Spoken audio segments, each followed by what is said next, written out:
সম্মানিত সভাপতি, প্রধান অতিথি, প্রধান বক্তা, বিশেষ অতিথি ও সামনের সারিতে সম্মানিত ব্যক্তিবর্গ, অতিথিবৃন্দ, সবাইকে আসসালামু আলাইকুম ওয়া রাহমাতুল্লাহি ওয়া বারাকাতুহু।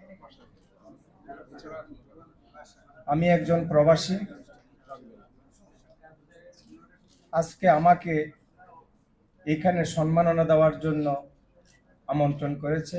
আমি প্রবাসীদের সকলের পক্ষ থেকে আপনাদেরকে আন্তরিকভাবে কৃতজ্ঞতা এবং ধন্যবাদ জ্ঞাপন করছি। যেহেতু আমি প্রবাসী, আমি প্রবাস নিয়েই কথা বলবো।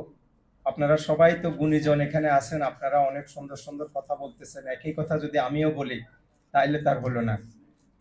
আমি বলবো দেশীয় সংস্কৃতি বিকাশে আপনাদের অনেক কিছু করণীয় আছে। আপনারা যদি আমাদেরকে ভালো কিছু উপহার দেন, আমরা যারা ইউরোপের বাড়িতে পড়ে আছি, আমাদের ছোট ছোট শিশুরা, আমরা হয়তো আমাদের দেশের কালচারটাকে দেখেছি, কিন্তু আমাদের শিশুরা কিন্তু দেখে নাই, তারা বুঝতে পারে নাই আমাদের দেশের সংস্কৃতি কি, আমাদের দেশের কালচার কি। তারা অনেক আগ্রহের সহিত আপনাদের দিকে তাকিয়ে থাকে। আপনারা সবাই যদি ঐক্যভাবে যদি সবাই যদি সম্মিলিতভাবে শিল্পীজন, গুণীজন, রাজনীতিকবিদ, সামাজিক ব্যক্তিবর্গ, শিক্ষা প্রতিষ্ঠান, আপনারা সবাই যদি আমাদের দেশীয় সংস্কৃতিটাকে একটু উন্নত করেন, আমরা বিশেষ করে আমরা যারা ইউরোপে ছড়িয়ে ছিটিয়ে আছি, আপনারা যারা আমাদেরকে রেমিটেন্স যোদ্ধা বলেন, আমরা দেশের জন্য কাজ করি, আমরা দেশকে ভালোবাসি, এটার সাথে সাথে আমরা আমাদের দেশীয় সংস্কৃতিটাকেও ভালোবাসি।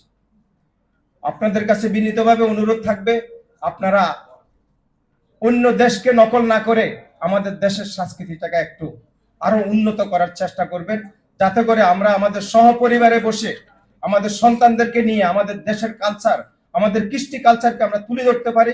আমরা গর্বের সহিত বলতে পারি যে এটা আমাদের দেশ, এটা আমাদের বাংলাদেশ, আমরা একজন বাংলাদেশী।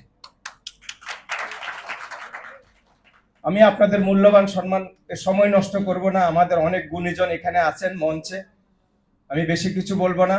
আমি অবশেষে এটুকে বলবো, আমি ইটালি মিলানো থাকি।